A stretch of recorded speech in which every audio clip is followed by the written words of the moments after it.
Hello साथियों, नमस्कार। मैं हूं नारायण पटेल आपके अपने चैनल पे।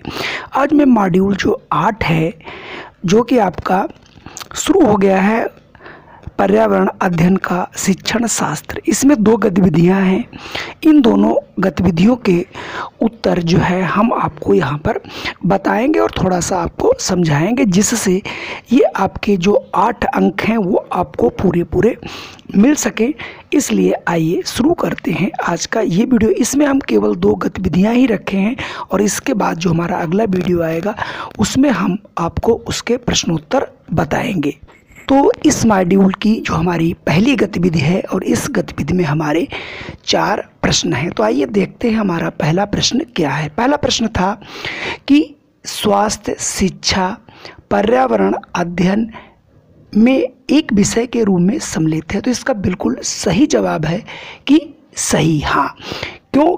पर्यावरण शिक्षा जो है, स्वास्थ्य शिक्षा जो है वो पर्यावरण अध्ययन में एक विषय के रूप में सम्मिलित है। तो ये बिल्कुल यहाँ पर आप सही जवाब लगाएंगे। चलिए बढ़ते हैं प्रश्न संख्या 2 की ओर। प्रश्न संख्या 2 था, केवल सामाजिक विज्ञान और राजनीति विज्ञान पर्यावरण अध्ययन से जुड़े विषय हैं। तो ये गलत है या सही है? तो ये बात सही नहीं है कि केवल सामाजिक विज्ञान और राजनीति विज्ञान ही पर्यावरण के विषय से जुड़े हैं। इसलिए यहाँ पर जो हमारा सही जवाब होगा यानी ये गलत है। तो इसलिए हमारा यहाँ पर ऑप्शन पहला वाला बिल्कुल सही होगा।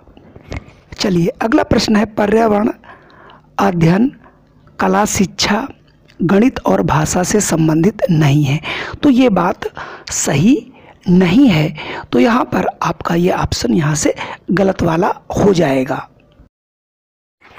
अगला हमारा प्रश्न है, चित्र में दिए गए सभी विषय पर्यावरण से जुड़े हैं।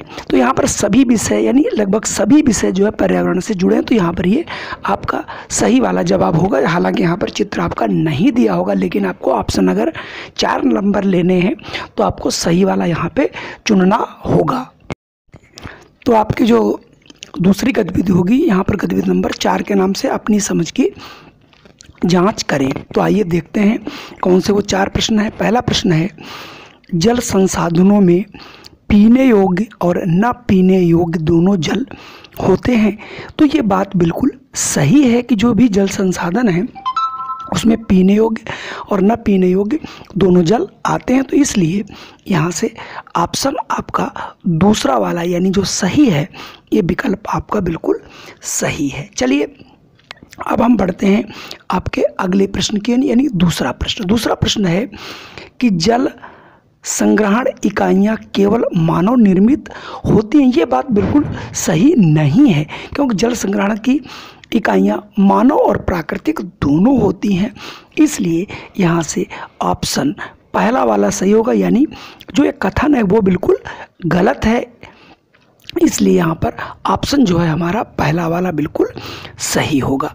चलिए बढ़ते हैं अब हम अपने अगले प्रश्न की ओर यानी तीसरे, जल संसाधन प्राकृतिक और मानव निर्मित दोनों होते हैं। इसके पहले मैं इसका आंसर बता चुका हूँ, अर्थात ये दोनों सही बात है कि जल संसाधन प्राकृतिक और मानव निर्मित दोनों होते हैं। तो यहाँ से ऑप्शन बी वाला सही होगा, क्योंकि ऑप्शन आपका सही है। अब हम बढ़ते हैं अपने नेक्स्ट क्वेश्चन की ओर, जो कि हमारा चौथा है और आखिरी भी है। तो हमारा लास्ट का क्वेश्चन है, सभी जल संसाधन जल भंडारण इकाइयाँ हैं। ये भी बिल्कुल सही है। तो यहाँ पर ऑप्शन दूसरा वाला सही है। साथियों, ये हमारी गतिविधि आपको कैसी लगी? चूँकि हम जो गतिविधियाँ उससे जो है फ़ोटो स्टेट करके डालते हैं वो थोड़ी सी गलत हो जाती थी, इसलिए हमने इसको टाइप करके डाला, जिससे आपको कोई कठिनाई ना हो और आप सही ढंग से कर सकें। अगर आप हमारे वीडियो पर पहली बार आए हैं तो कृपया इसे सब्सक्राइब कर लें और लाइक कर दें और अधिक से अधिक लोगों को शेयर करें। जय हिंद, वंदे मातरम। फिर मिलता हूँ दूसरे वीडियो।